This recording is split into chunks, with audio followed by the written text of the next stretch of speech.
এর উপস্থিতিতে আমরা বর্তমান সরকারের কাছে দুইটি দাবি জানিয়েছিলাম। প্রথম দাবি হচ্ছে ওসমান হাদিকে যে খুন করেছে বা যারা খুন করেছে, যারা খুনের পরিকল্পনা করেছে, যারা খুনে সহায়তা করেছে, যারা খুনিদেরকে আশ্রয় দিয়েছে এবং খুনের যারা মদতদাতা, তাদের প্রত্যেককে দ্রুত গ্রেফতার করে আইনের আওতায় নিয়ে আসতে হবে। এবং আমরা এর সাথে এও বলেছি যে আগামী 24 ঘন্টার মধ্যে সরকারের স্বরাষ্ট্র উপদেষ্টা এবং সহকারী উপদেষ্টাকে গত এক সপ্তাহ ধরে তারা খুনের ব্যাপারে কি পদক্ষেপ নিয়েছে আসামিকে গ্রেফতারের জন্য, সেই ব্যাপারে তারা জনসম্মুখে এসে জনতাকে জানাবে। এবং দ্বিতীয়ত আমরা বলেছি সিভিল মিলিটারি ইন্টেলিজেন্সের মধ্যে ঘাপটি মেরে বসে থাকা আওয়ামী দোসরদেরকে চিহ্নিত করে গ্রেফতার করতে হবে। 10 লক্ষের অধিক মানুষ তারা এই দাবিকে সমর্থন করেছে এবং তারা বলেছে যে ওসমান হাদির বিচার না হওয়া পর্যন্ত বাংলাদেশে স্বাধীনতার সার্বভৌমত্বকে টিকিয়ে রাখার যে লড়াই, সেটাকে আসলে কন্টিনিউ করা যাবে না। তারা বলেছে আগামীর যেই নির্বাচন, সেই নির্বাচনকে যদি সুষ্ঠুভাবে সম্পন্ন করতে হয় তাহলে নির্বাচনের পূর্বেই ওসমান হাদির খুনের সাথে যারা জড়িত তাদেরকে গ্রেফতার করা দরকার। কিন্তু আমরা লক্ষ্য করেছি গতকাল স্বরাষ্ট্র মন্ত্রণালয়ের পক্ষ থেকে যেই বিবৃতি দেয়া হয়েছে, সেখানে আমরা স্বরাষ্ট্র উপদেষ্টা এবং তার বিশেষ সহকারী খোদাবক্স তাদের দুইজনের একজনকেও আমরা দেখতে পাই নাই। এর মাধ্যমে প্রতীয়মান হয় যে স্বরাষ্ট্র উপদেষ্টার দপ্তর থেকে এই ঘটনাকে তুচ্ছ-তাচ্ছিল্য করা হয়েছে। তারা মনে করেছে যে ওসমান হাদির ঘটনাকে তারা ধামাচাপা দিয়ে দিবে। কিন্তু আমরা আপনাদেরকে জানিয়ে দিতে চাই, বাংলাদেশের জনগণ, আপনারা যাদেরকে বোকা, দুর্বল মনে করেন, তারা জুলাইয়ে আপনাদেরকে একটা শিক্ষা দিয়েছে, কিন্তু আপনাদের সেই শিক্ষা হয় নাই। 5 তারিখ থেকে 20 তারিখ পর্যন্ত বাংলাদেশের জনগণের যেই দায়িত্ব ছিল তারা সেইটা পূরণ করতে পারে নাই। আজকে ইনকিলাব মঞ্চ যদি এইখান থেকে ঘোষণা দেয় যে 5ই আগস্ট থেকে 20 আগস্ট পর্যন্ত যেই দায়িত্ব বাংলাদেশের জনগণের ছিল, সেই দায়িত্ব আপনারা এখন পূরণ করেন, তাহলে কিন্তু আপনারা সরকারে থাকতে পারবেন না। আমরা ইনকিলাব মঞ্চের পক্ষ থেকে বাংলাদেশের সাধারণ জনগণকে সাথে নিয়ে জানাতে চাই যে আপনারা গতকালকের যেই বিবৃতি দিয়েছেন, সেই বিবৃতিতেই আপনাদের চোখে মুখে স্পষ্ট ভেসে উঠেছে যে আপনাদের কাছেই আসলে এর কোনো সুস্পষ্ট ব্যাখ্যা নাই। আপনারা এক এক সময় এক এক ধরনের কথা বলছেন। এই বলছেন খুনি ভারতে পালিয়ে গেছে, আবার এই বলছেন যে খুনি দেশে আছে। বাংলাদেশের গোয়েন্দা সংস্থার আসলে কাজ কি? ট্যাক্সের টাকায় বাংলাদেশের সবথেকে গুরুত্বপূর্ণ জায়গাগুলোকে দখল করে আরামায়েশ করার জন্য কি আপনাদেরকে জনগণ এখানে বসিয়ে রেখেছে? আপনারা যদি ওসমান হাদির মতো এত গুরুত্বপূর্ণ বাংলাদেশের স্বাধীনতার সার্বভৌমত্বের প্রতীক জুলাই জজবার প্রাণ শহীদ ওসমান হাদির খুনের ঘটনাকে যদি এইভাবে তুচ্ছ-তাচ্ছিল্য করেন, যারা বাংলাদেশের জনগণের জীবনকে জাহান্নাম বানিয়ে দিতে চান, বাংলাদেশের জনগণ যতক্ষণ পর্যন্ত স্বাধীনতা সার্বভৌমত্ব রক্ষার এই আন্দোলনে রয়েছে, আপনারা কোনো শান্তিতে থাকতে পারবেন না। বাংলাদেশের জনগণ আপনাদের জীবনকেও জাহান্নাম বানিয়ে ছাড়বে। আমরা বলতে চাই, আমরা যেই দুইটা দাবি জানিয়েছি, আপনারা এখন পর্যন্ত খুনি কোথায় রয়েছে? আপনারা খুনির ড্রাইভারকে গ্রেফতার করছেন, খুনির ড্রাইভারকে আপনারা গ্রেফতার করতে সক্ষম হন নাই। খুনির যে পিতামাতা রয়েছে, খুনির শ্যালক রয়েছে, এক এক সময় এক একজনকে উঠিয়ে নিয়ে আসেন এবং বলেন যে তারা আমাদেরকে পর্যাপ্ত তথ্য সরবরাহ করতে পারছে না। মানে গোয়েন্দা সংস্থা এবং যারা হচ্ছে তাদেরকে জিজ্ঞাসাবাদ করেন, আপনারা বলেন যে তারা সর্বোচ্চ তথ্য সরবরাহ করতে পারছে না, এবং আপনারা গুলি করা পরবর্তী সময়ে আমাদের কাছ থেকে তথ্য নিয়ে খুনিকে নিশ্চিত করবার চেষ্টা করেন। আপনাদের কাছে সেই ক্যাপাসিটিও নাই যে খুনিকে কিভাবে চিহ্নিত করা যায়। যতক্ষণ পর্যন্ত আমরা ইনকিলাব মঞ্চের পক্ষ থেকে আপনাদেরকে খুনিকে চিহ্নিত করে না দিতে পারছি, ততক্ষণ পর্যন্ত আপনারা খুনিকে চিহ্নিত করতে পারেন নাই। এবং পরবর্তী সময়েও আমরাই আপনাদেরকে বের করে দিয়েছি যে এই খুনের সাথে কারা কারা জড়িত রয়েছে, আপনারা বের করতে পারেন নাই। তাহলে তো এই গোয়েন্দা সংস্থা রাখবার কোনো দরকার নাই। ইনকিলাব মঞ্চকে বাংলাদেশের গোয়েন্দা সংস্থার দায়িত্ব দিয়ে দেন, যেহেতু সব কাজে ইনকিলাব মঞ্চেরই করা লাগতেছে। গোয়েন্দা তথ্য সরবরাহ থেকে শুরু করে সকল কাজ যদি ইনকিলাব মঞ্চই করে, তাহলে এই গোয়েন্দা সংস্থাগুলোকে বসিয়ে রাখবার তো কোনো দরকার নাই। আমরা দ্বিতীয় দাবি জানিয়েছিলাম যে সিভিল মিলিটারি ইন্টেলিজেন্সের মধ্যে ঘাপটি মেরে বসে থাকা আওয়ামী দোসরদেরকে চিহ্নিত করে আপনারা গ্রেফতারের আওতাধীন করেন। দ্বিতীয় নাম্বার দফা আপনারা কোনো উচ্চারণই করেন নাই, মানে কি ফাইজলামি নাকি?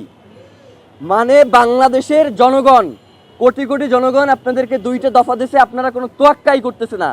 বাংলাদেশের জনগণ এই সরকারকে টিকিয়ে রাখার দায়িত্ব নেয় নাই। এই সরকার যদি এই বিচার নিশ্চিত না করতে পারে, এই সরকারে থাকবার কোনো দরকার নাই।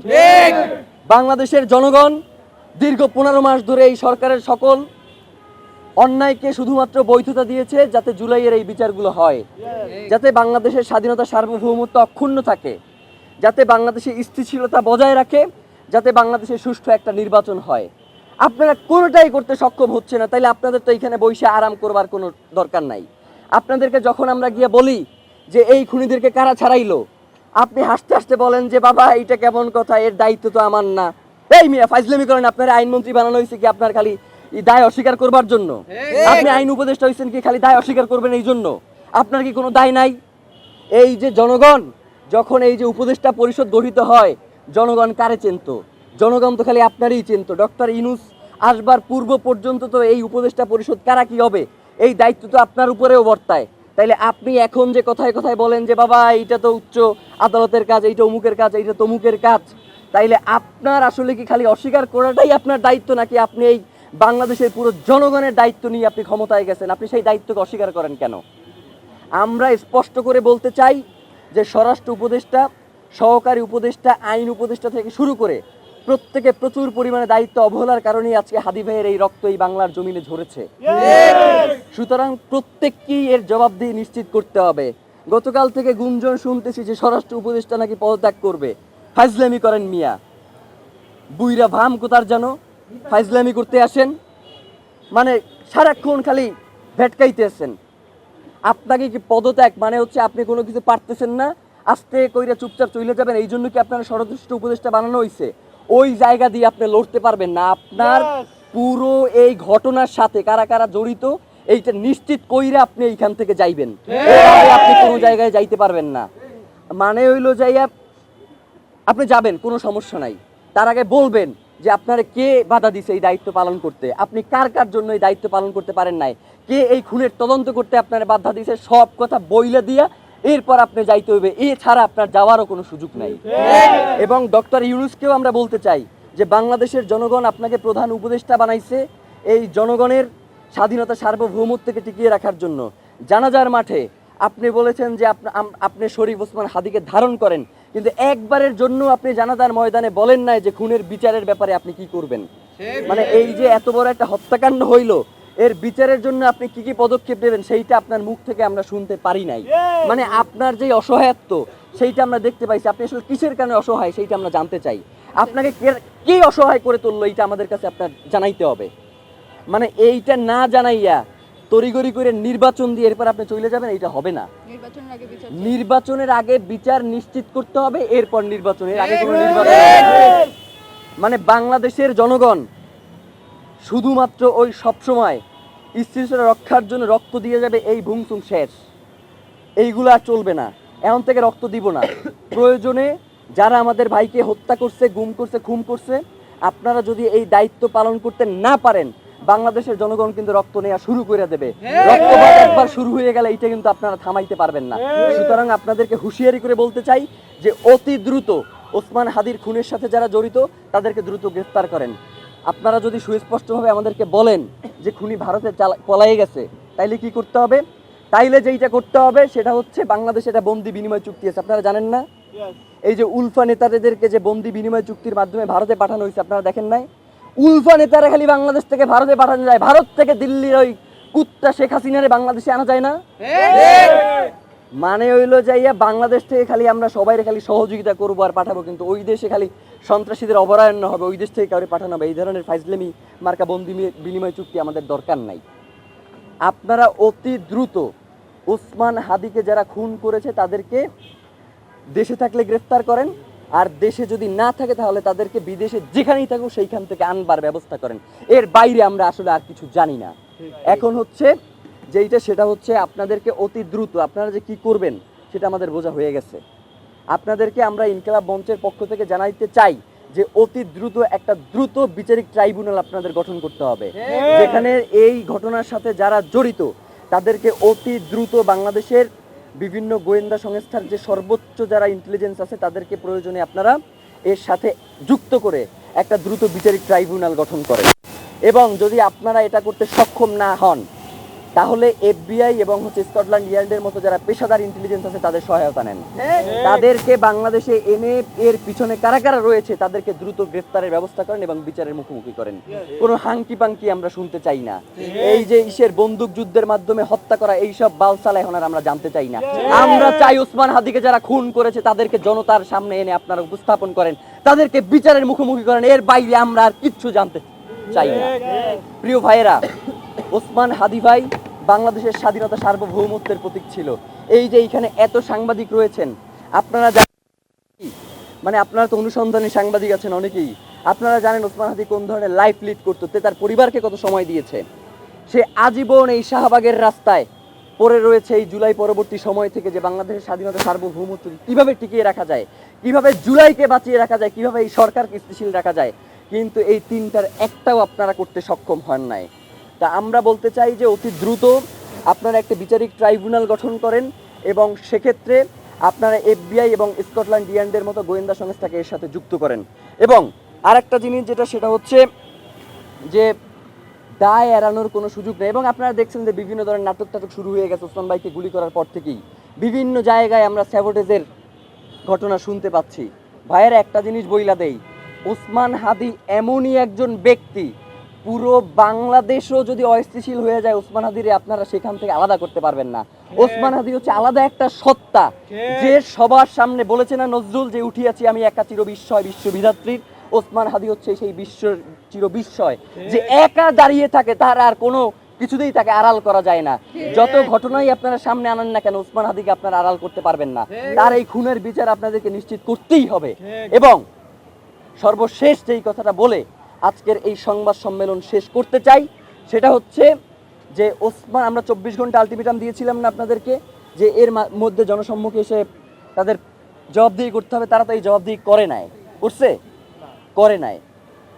বিকাল 3টায়, দুপুর 3টায় আমরা একটা বিক্ষোভ মিছিল দেখছি ইনকিলাব মঞ্চের পক্ষ থেকে। ওই বিক্ষোভ মিছিল পরবর্তী সময়ে আমরা কর্মসূচি ঘোষণা করব যে এই সরকারের সঙ্গে আমরা রয়েছি নাকি এই সরকার পতনের আন্দোলন আমরা ইনকিলাব মঞ্চের মাধ্যমে শুরু করব। এইটাই হচ্ছে আমাদের দাবি। মানে হচ্ছে ওসমান হাদির বিচার হবে না, কিন্তু সরকারের স্থিতিশীলতা রক্ষার জন্য আমাদের তার সাথে বসে লিয়াজও করতে হবে। সেই টিম ওসমান হাদি বানাইয়া যায় নাই। ওসমান হাদির টিম, বাংলাদেশের জনগণ তো তার সাথে আছেই। বাংলাদেশের জনগণ কেউ যদি তার সঙ্গে নাও থাকে তবু ওসমান হাদির টিম তার বিচারের জন্য এই রাজপথে বসে থাকবে। বিচার নিশ্চিত না করে ঘরে ফিরে যাওয়ার মতো টিম ওসমান হাদি বানাইয়া যায় না। সুতরাং এই বিক্ষোভ মিছিল থেকে পরবর্তী কর্মসূচি ঘোষণা আসবে। আপাতত দুইটা দাবি আপনাদের মাধ্যমে জানাই রাখতে চাই: দ্রুত বিচারিক ট্রাইব্যুনাল এবং হচ্ছে এই ট্রাইব্যুনালের কাজে সহায়তার জন্য এফবিআই এবং স্কটল্যান্ড ইয়ার্ডের মতো পেশাদারী ইন্টেলিজেন্সের সহায়তা গ্রহণ। এই দুইটা ব্যাপার অতি দ্রুত নিশ্চিত করতে হবে। আমাদের কালক্ষেপণ করা চলবে না। নির্বাচনকে স্থিতিশীল এবং সুষ্ঠু করবার জন্য ওসমান হাদিকে যারা খুন করেছে তাদের অতি দ্রুত গ্রেফতার করতে চায়। এইটাই হচ্ছে আমাদের দাবি, এর বাইরে আর কোনো দাবি নেই। আর আপনারা বিভিন্ন সময় আমাদেরকে যে প্রশ্ন করেন যে ভাই ওসমান হাদির ব্যাপারে আপনারা কি করলেন, ওসমান হাদির ব্যাপারে আপনাদের অবস্থান কি, ভাইরা, ওসমান হাদির ব্যাপারে শুধু আমাদের অবস্থান নাই। ওসমান হাদি কোনোদিন ইনকিলাব মঞ্চের টিমের মেম্বারদের দায়িত্ব গ্রহণ করে শুধু বলে নাই যে এই টিমটার যারা আছে এরাই আমার ব্যাপারে কথা বলে। ওসমান হাদি কোনোদিন এই টিমের ব্যাপারে কথা বলছে যে এই টিমরে আপনারা পুরো বাংলাদেশ করে দেন, তাদেরকে এস্টাবলিশ করে দেন, অমুক তমুক, এই ধরনের কোনো আলাপ করছে? শুধু বাংলাদেশের স্বাধীনতা সার্বভৌমত্বের কথা বলছে। সুতরাং বাংলাদেশের জনগণের দায়িত্বই হচ্ছে ওসমান হাদির খুনিদেরকে গ্রেফতার করা। এর বাইরেও বাংলাদেশের জনগণের আর কোনো দায়িত্ব থাকতে পারেন না। আমরা ইনকিলাব মঞ্চ আজকে এখন থেকে রাজপথে অবস্থান করবার ঘোষণা দিচ্ছি যে আমরা রাজপথ ছেড়ে যাচ্ছি না। আমরা এখন থেকে পুরোটা সময়, ওসমান হাদি এখানে শুয়ে আছেন, আমরা আপনাদের কাছে ওসমান হাদির আল্লাহ যাতে তাকে শাহাদাতের মর্যাদা নসিব করেন সেজন্য আপনাদের কাছে দোয়া চাই। এবং সেই সাথে ওসমান হাদির শপথ, তার রক্তের শপথ, তার খুনিদের গ্রেফতার হওয়া না পর্যন্ত এবং এই খুনিদের পেছনে যারা মদতদাতা রয়েছেন তারা গ্রেফতার না হওয়া পর্যন্ত আমরা রাজপথ ছাড়ছি না। সেটা আপনাদের মাধ্যমে পুরো বাংলাদেশের জনগণ এবং বাংলাদেশ স্বাধীনতা সার্বভৌমত্বকে আমরা এই জানানটাই দিতে চাই। বাংলাদেশ জিন্দাবাদ, ইনকিলাব জিন্দাবাদ।